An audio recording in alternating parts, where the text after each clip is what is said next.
Well, just before the launch, I am very pleased to be with you, and I am very pleased that you are passionate enough to listen to some of the considerations that I will share with you on the global challenges and the blockchain. You have been talking about the blockchain and the Web3 since yesterday. Lots of details, lots of technologies, lots of good endeavors, entrepreneurship ideas, projects, and success stories have been shared with you.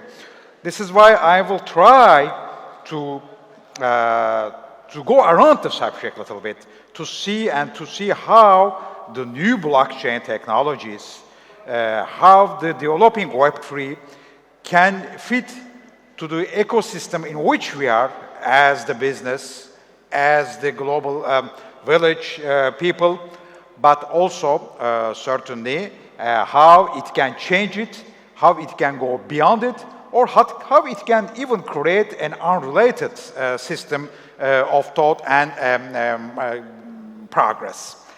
I will just share with you some of the important factors of analysis, because when you are developing a business, we all have to take into account the issues which are determining the global challenges.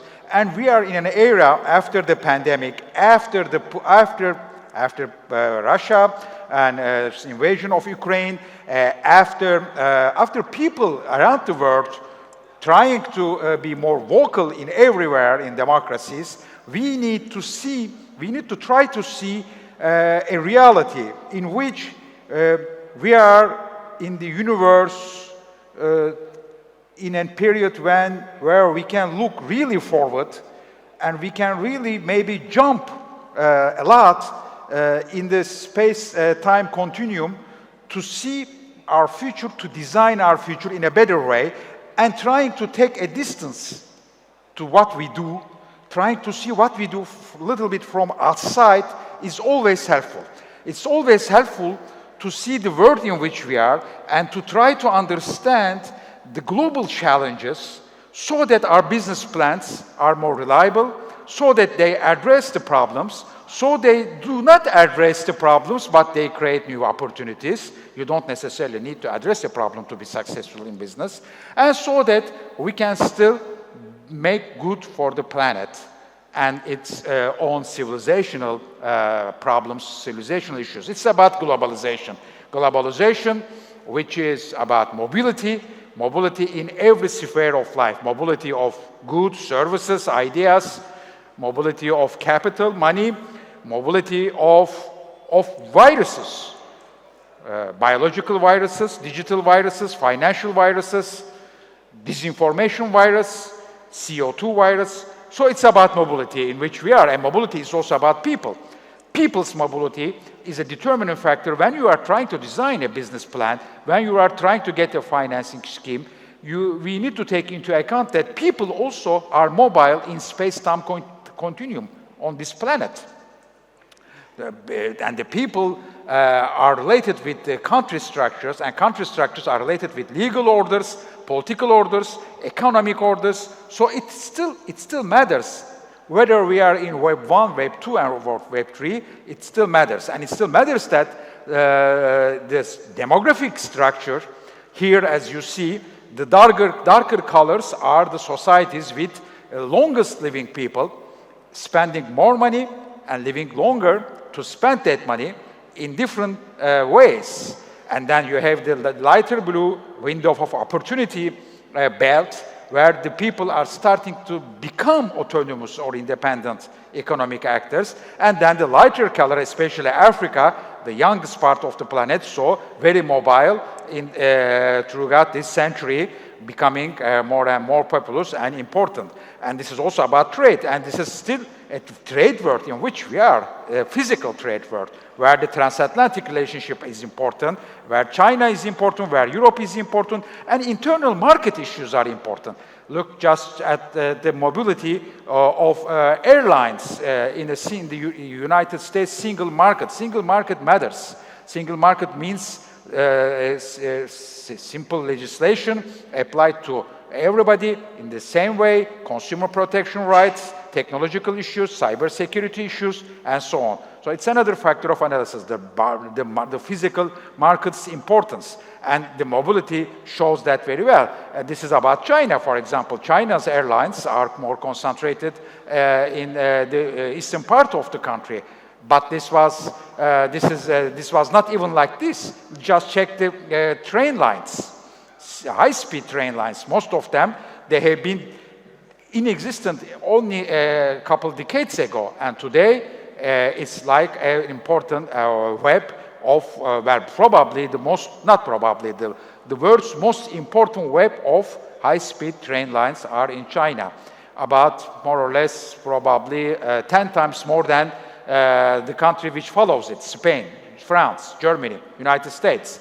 And it's also about, of course, the internet, the Web 2's densities, and reflecting more or less, again, the same global picture.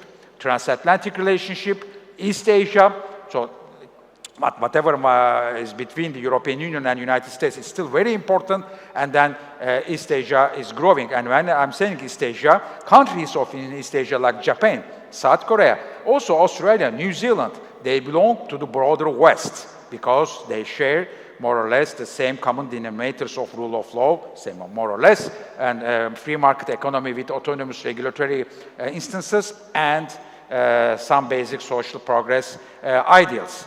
And it's, again, still, where we are, the world of social media, with all tools, tools for analysis for business, but also marketing and also finance. We can go through still through Twitter, I hope so, in the next years, to analyze different marketing and consumer behaviors, but also financial flows.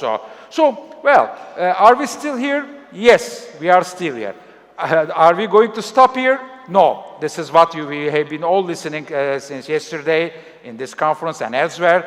We will not stop here. This will become as well a picture of the past, a relic of the past. And this will become also a historical graphic very soon. This is what we have been hearing now. This is what we have been listening to for many years.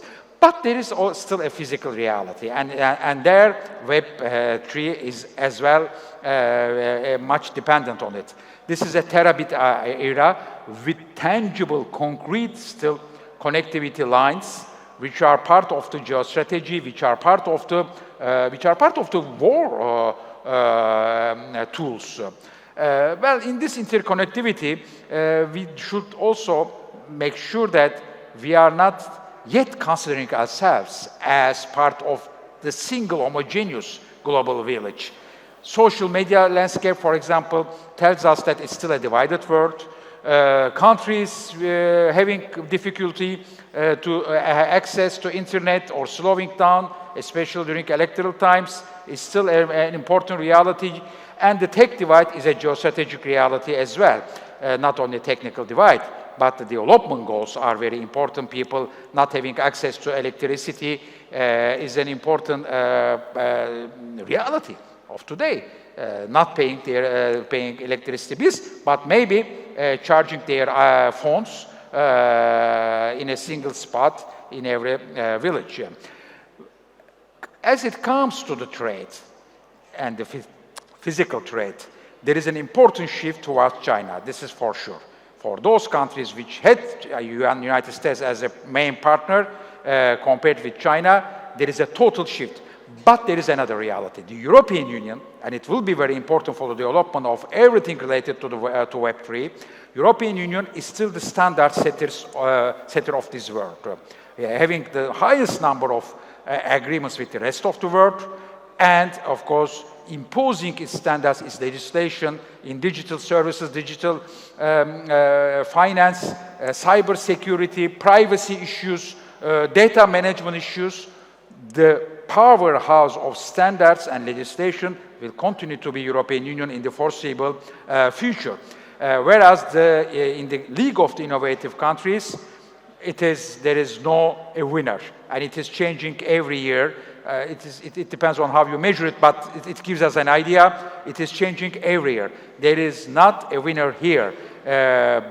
on the other hand, what will happen in military terms, in terms of wars, will continue to influence all of us, and will continue to influence all our business plans. So we cannot we cannot act as if this reality does not exist. Another reality will continue to be, again, on a very tangible and non-Web 2 or 3 dimension, access to the natural resources of these planets.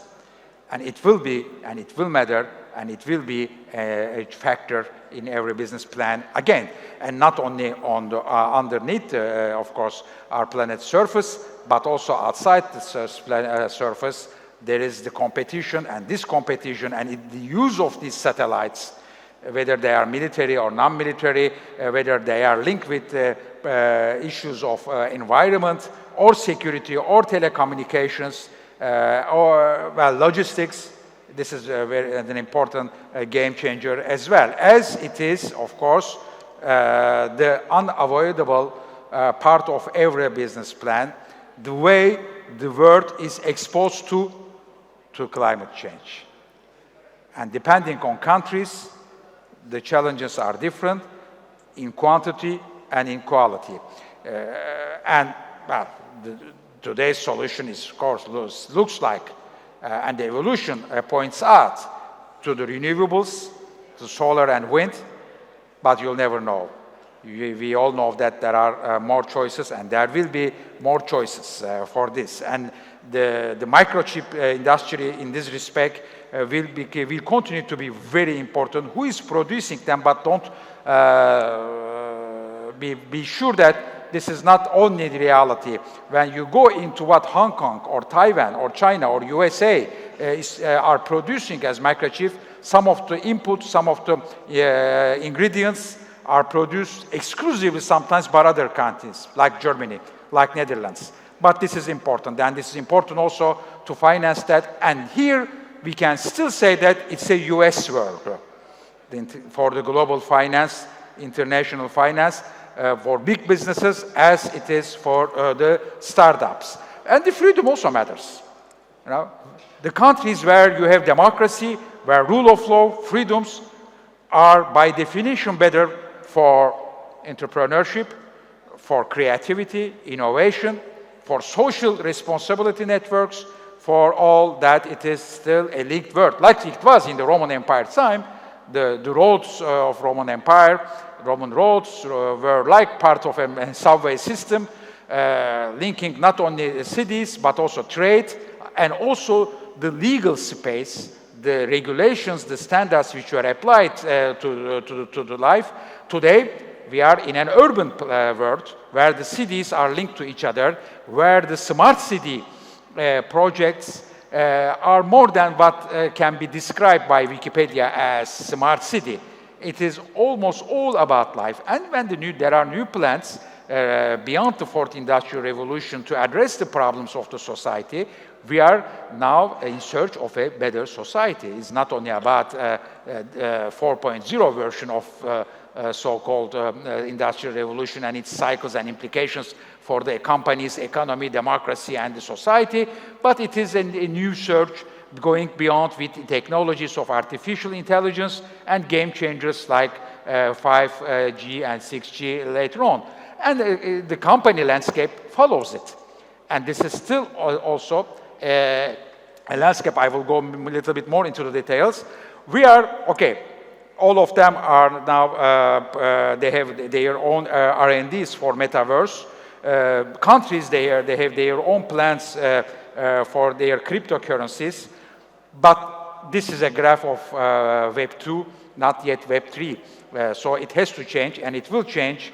And we know that in this landscape of startups, in this landscape of drones, in this retail marketing, 4.0 vendors in Turkey, in India, in Egypt, in Germany, in Netherlands, or outside the planet, outside the atmosphere.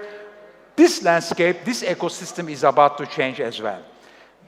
And among the newcomers, there are not only companies which are new, or to whom we have been listening to, but there are also and more new companies where the blockchain is addressing challenges and problems, but also maybe, probably, and hopefully the challenges of the democracy, the challenges of our political landscape, challenges of the way the citizens are, and I've been sharing a lot about that in Twitter if you want, the way the citizens also will be involved in decision-making, in impact analysis of the decisions on their lives, on the way the decentralized systems make sure that we are in a better democracy, less subject to disinformation and the manipulation of the information. Here is a big challenge probably for Web3, because if it is successful